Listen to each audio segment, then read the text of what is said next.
아마존 밀림에서 원시 부족을 상대로 하여서 선교를 하는 한 선교사님이 있었습니다. 어느 날 그 아마존의 밀림가에 강을 건너가게 되었습니다. 가슴까지 물이 차오릅니다. 그러나 급한 일이 있기 때문에 그저 불이 나게 강을 건너갑니다. 강을 건너가는 도중에 이 선교사님은 갑자기 얼굴이 백지장처럼 창백해지고 말았습니다.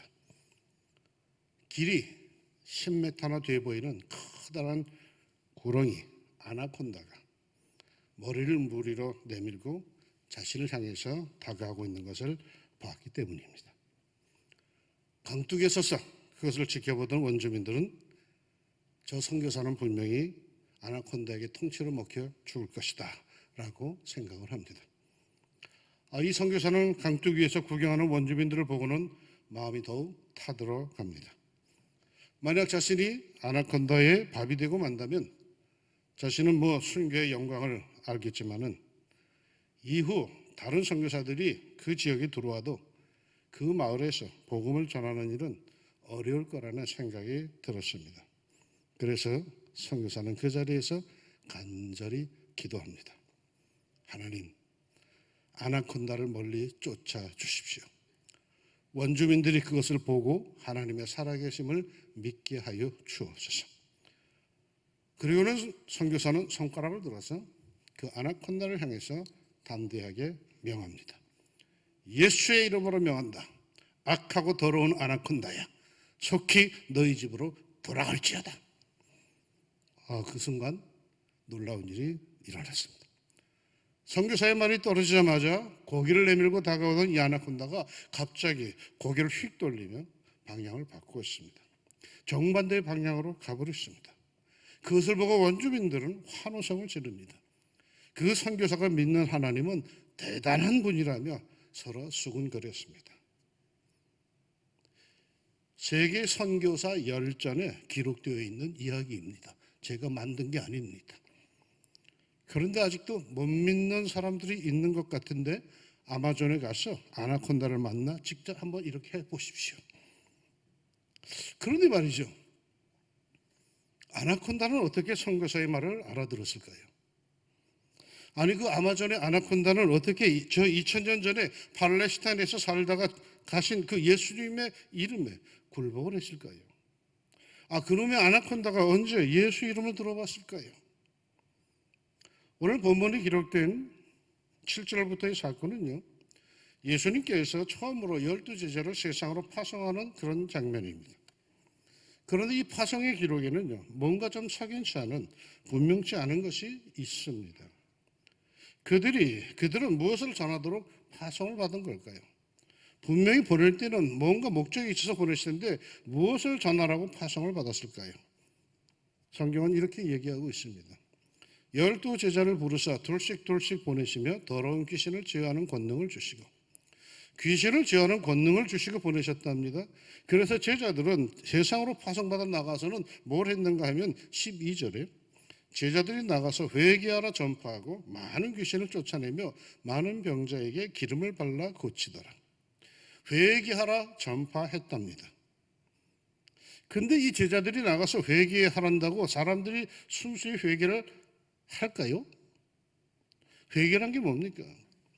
그건 자기가 틀렸다는 것, 자기가 잘못 살아갔다는 것을 인정해야 가능한 것인데 어디서 왔는지 알지도 못하는 이들이 찾아와서 네 죄를 네가 알렸다 소리친다고 해서 회개할 사람이 세상에 어디 있겠습니까?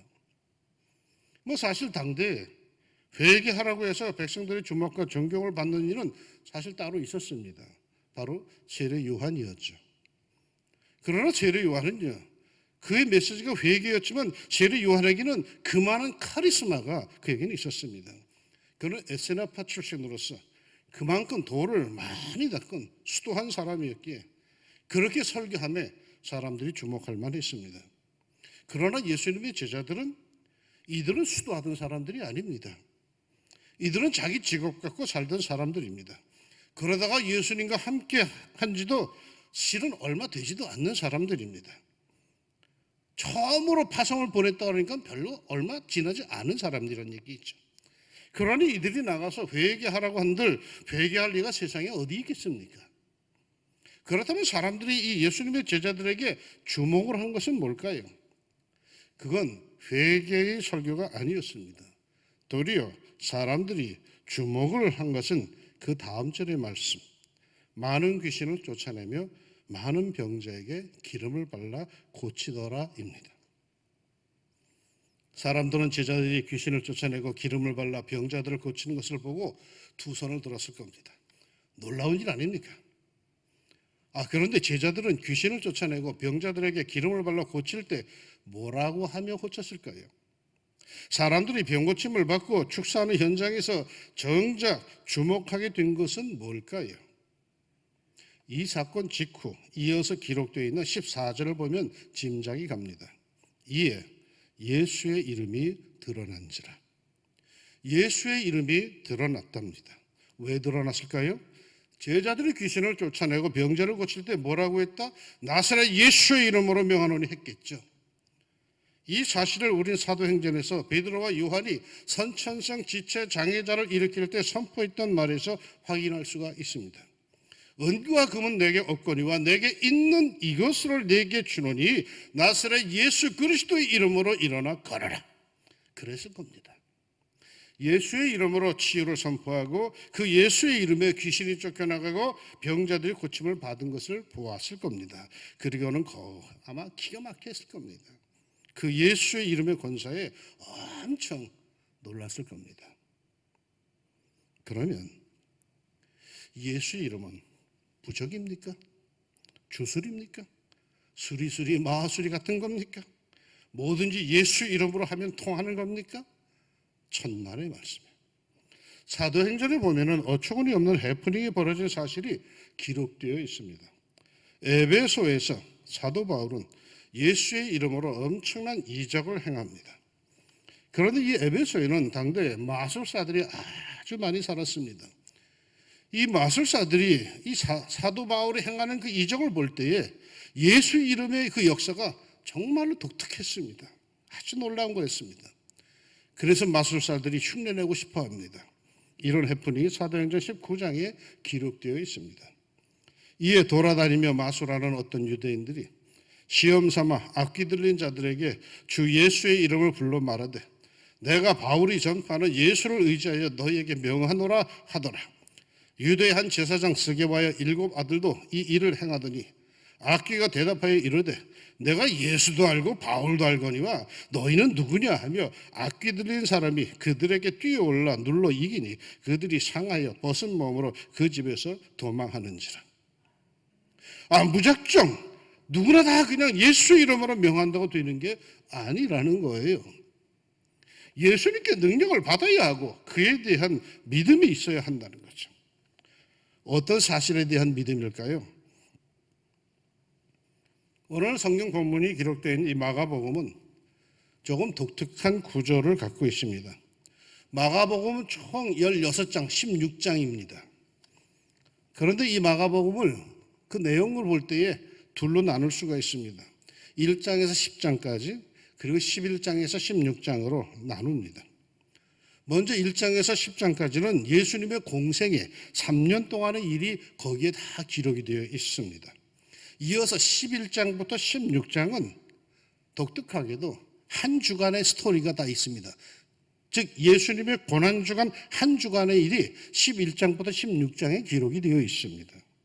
그러니까 거의 절반 가까이 예수님이 고난받은 사실에 대해서 집중 증거하고 있는데 그러면 그 나머지 절반 1장에서 10장까지는 어떤 의도를 갖고 기록한 것일까요? 1장부터 10장까지는 예수님의 3년 동안 하신 많은 인상적인 일들이 기록되어 있습니다. 그 중에도 대부분이 기적 행함을 기록하고 있습니다.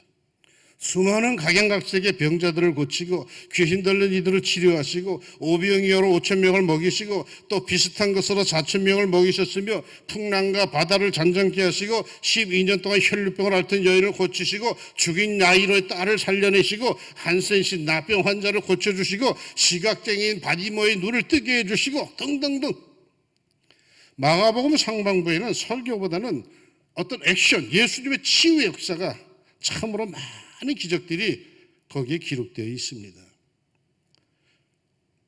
예수님의 무슨 복음, 설교, 이른바 마태복음에 나오는 상상수훈이나 또는 요한복음에 나오는 예수님의 그 긴 기도문 같은 건 아예 나오지도 않습니다. 마가복음에는 이 10장까지는 거의 예수님이 움직이시면서 어떤 행하신 기적들에 대해서 쫙 나열하고 있습니다. 그런데 말이죠. 그 모든 기적 행함, 치유하심을 기록하며 마가가 알리고 싶은 한 가지 사실을 그 밑에 깔아놓고 있습니다.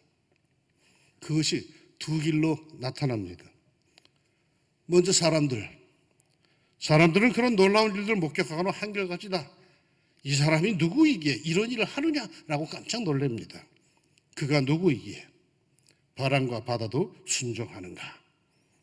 예수님에 대해서 아주 놀라운 모습으로 나타납니다. 다른 한 길은요, 귀신들. 이 귀신들은 예수님을 보자마자 이렇게 떠들어댑니다. 나사렛 예수여, 나는 당신이 누구인 줄 아노니 하나님의 거룩한 자이니이다. 사람들은 예수님의 이적 행하심을, 그 많은 이적들을 보면서 도대체 이분이 어떤 분이기에 이런 일들을 하시는가 하면서 놀라고, 그 곁에 있던 귀신들은 당신은 거룩한 하나님의 아들입니다라고 떠들어냅니다. 5장에 등장하는 군대 귀신은 이렇게까지 떠듭니다.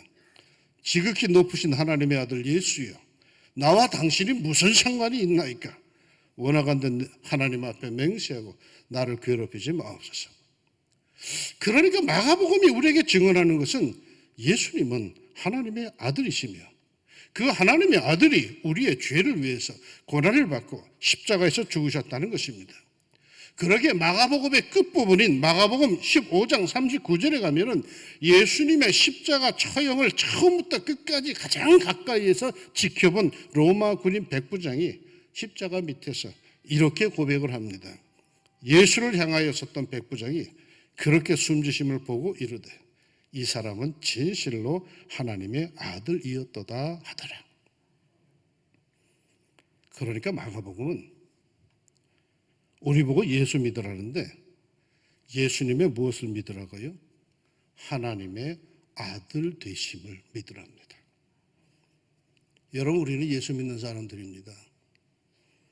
그러나 예수의 뭘 믿으십니까? 십자가에서 죽으심? 오케이. 부활하심? 오케이. 승천하심? 오케이. 그런데 말이죠, 그런 모든 이야기들에 대해서 아멘 아멘 하면서도 진정 예수님이 하나님이심을 믿지 않는다면 아무런 소용이 없습니다. 이 믿음이 우리에게 있어야 합니다. 이 믿음이 없다면, 예수님의 하나님 되심을 믿지 않는다면 아무런 소용이 없어요. 신실한 믿음을 가진 의사 한 사람이 있었습니다. 그는 아주 성실성의껏 환자들을 치료해 줍니다. 돈이 없는 사람들은 거저도 치료해 주고 참 많은 선한 일을 하는 사람입니다. 그런데 이 의사가 이렇게 많은 선한 일을 하고 사람들을 치료해 주면서 동시에 늘 그들에게 예수를 전하여 줍니다. 그런데 어느 날 한 불신자가 그에게 불쑥 찾아와서 비아냥거립니다. 의사인 당신은 말이요, 만약에 어떤 여인이 배가 불러 와가지고는 자신이 이렇게 배가 부르는 것은 성령으로 임신했다라고 하면은 의사인 당신은 그 말을 믿겠어? 이 의사가 대답을 하죠. 아니요, 아마도 믿지 않을 겁니다. 어떻게 의사로서 그런 말을 믿을 수 있겠습니까? 그러자 그 불신자는 기세가 등등하여서 이렇게 더 나갑니다. 맞소. 그런데 어떻게 당신은 이런 말도 안 되는 소리와 그렇게 태어났다는 예수를 믿으라는 거요? 그러자 그가 빙긋이 웃으면서 이렇게 대답을 했답니다. 분명히 저는 평범한 여인이 배가 불러서 와가지고는 성령으로 임신했다고 하면은 나는 믿지 않을 겁니다. 그러나 만일 그 여자가 난 아기가 자라서 물을 포도주로 바꾸고 시각장애인의 눈을 뜨게 해주고 바다 위를 걷고 죽은 자를 살리며 자기 스스로 죽은 지 3일 만에 다시 살아나는 그런 이가 된다면 나는 그녀의 주장을 재평가하게 될 것입니다. 그리고 그녀는 정말로 성령으로 아이를 임신했다고 결론을 내릴 것입니다. 여러분, 하나만 믿으면 돼요. 성경에서는 예수님은 하나님이심을. 그 모든 놀라운 일들, 내가 보기에는 도무지 말도 안 돼, 불가능해 보이는 그 모든 것들이 단번에 다 믿어지는 것은 단 한 가지 사실을 믿기 때문입니다. 예수님은 하나님이십니다. 할렐루야. 예수님이 하나님이심을 믿지 못하는 사람은 불안하고 초조한 인생을 살 수밖에 없지만, 확고한 믿음이 있는 사람은 용기 있고 확신 있는 인생을 살 수가 있습니다. 그것이 믿음이 주는 힘인 겁니다. 두려운 일이 있습니까? 예수 믿음을 키우십시다. 예수님이 하나님이심을 확실하게 해달라고 기도합시다. 예수의 이름이면 모든 것이 다 해결됨을 확신하게 해달라고 여러분 기도합시다. 캐나다에는 세인트 로렌스라는 강이 있답니다. 어느 겨울 한 사람이 이 강을 건너가기 위해서 얼어붙은 강가에 서 있습니다. 그는 그 강이 얼마나 얼었는지, 걸어서 건너갈 만하게 얼었는지 도무지 확신이 서지를 않습니다. 그래서 그저 조심조심 얼음 위를 걸어가다가 갑자기 얼음이 깨지는 듯한 소리가 쩡쩡 들리자 겁이 나가지고 그 자리에 딱 얼어붙습니다. 그리고 잠시 후에 너무 겁이 나서 무릎을 꿇고 기어가다시피 얼음판을 조심 건너가기 시작합니다. 그렇게 가다가 또다시 얼음이 깨어지듯이 쩡쩡하고 울리면 두려움에 꼼짝을 못하고 납작 엎드려서 한참을 있다가 겨우 움직이곤 했습니다. 그렇게 무서워하면서 간신히 얼어붙은 강 한복판에 이르렀는데 갑자기 뒤에서 큰 소리가 들려옵니다.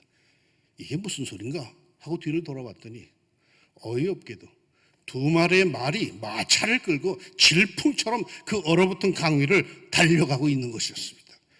그 순간 이 사람은 얼마나 황당했겠는가.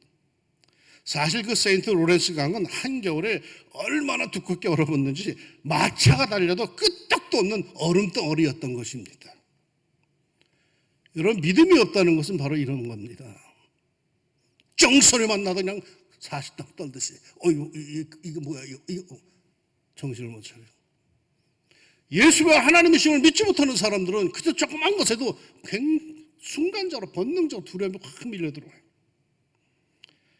나는 예수가 하나님의 아들이심을 믿습니다. 나는 날마다 기도하는 예수님의 이름으로 기도합니다는 그 예수가 하나님이심을 나는 분명히 믿습니다. 그 예수님이 나를 사랑하시고 나를 도와주기 원하시며 마침내 나를 이렇게 세우심을 나는 믿습니다. 그러게 나는 이 하나님이신 예수의 이름으로 늘 다시 일어납니다. 나는 맨날 성공만 하는 사람이 아닙니다. 나는 실패를 굉장히 많이 합니다. 그러나 그럼에도 불구하고 내가 오늘까지 이렇게 버티고 있는 것은 나는 늘 그때마다 예수의 이름으로 다시 일어서기 때문입니다. 사람들은 주위에서 다 틀렸다고 할지 모르지만은 아니요.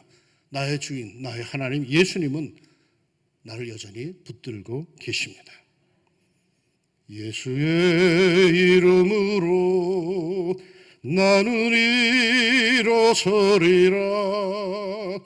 주가 주신 능력으로 나는 일어서리라. 원수가 날 향해 와도 쓰러지지 않으리.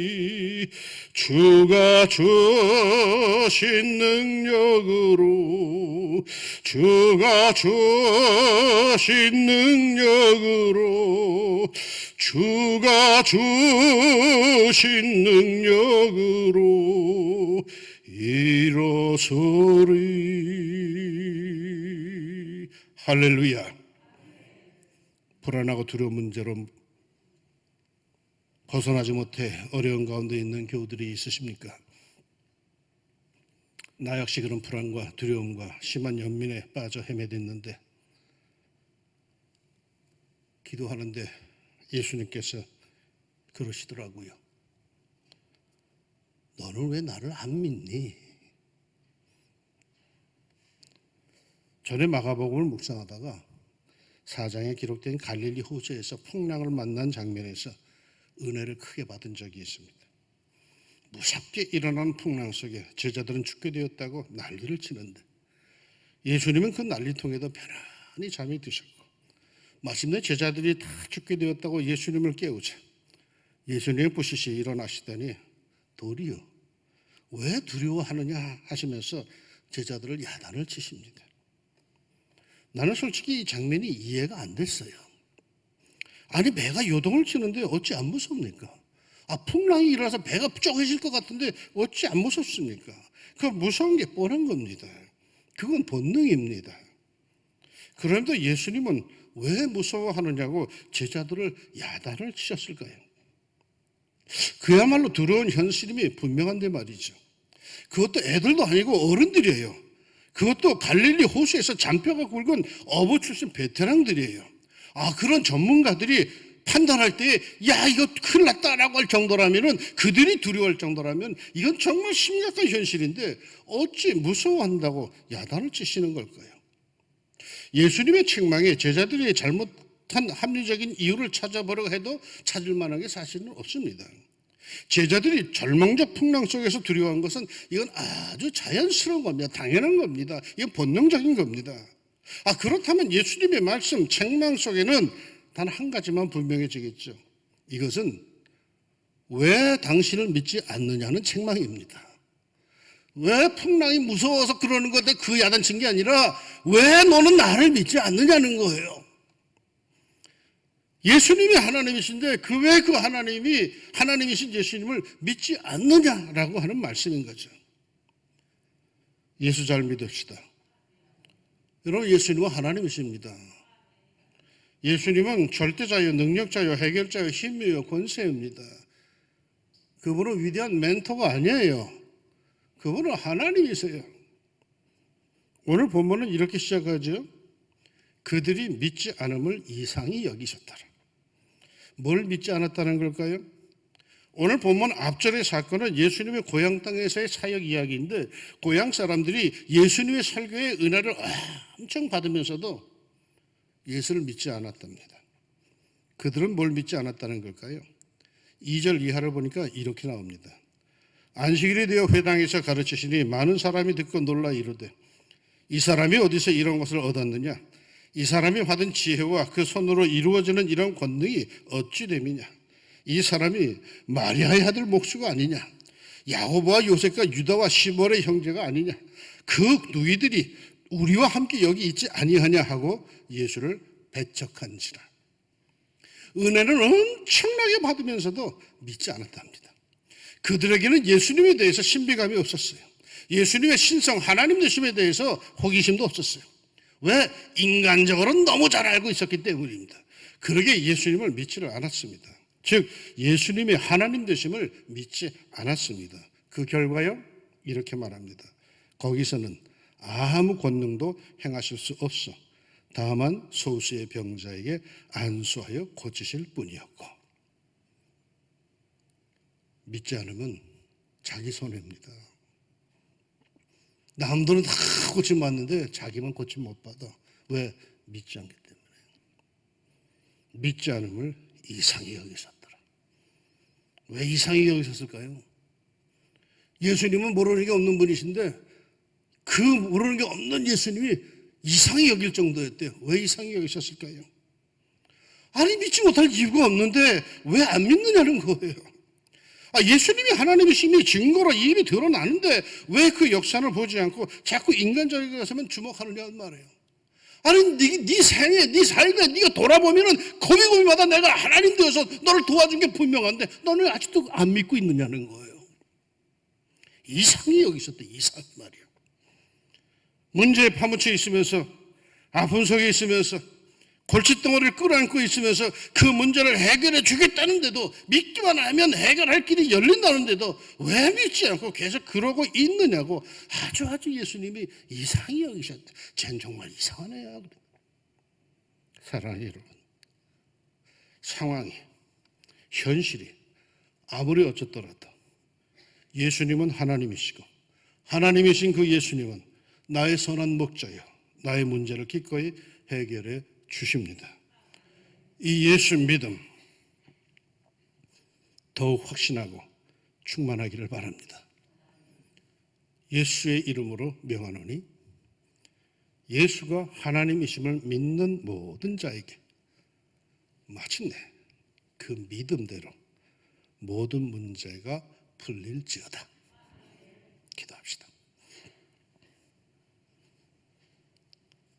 믿는 자에게 하나님의 영광이 드러나게 하시고 믿는 자에게 그 믿음대로 모든 문제가 풀리게 하옵소서.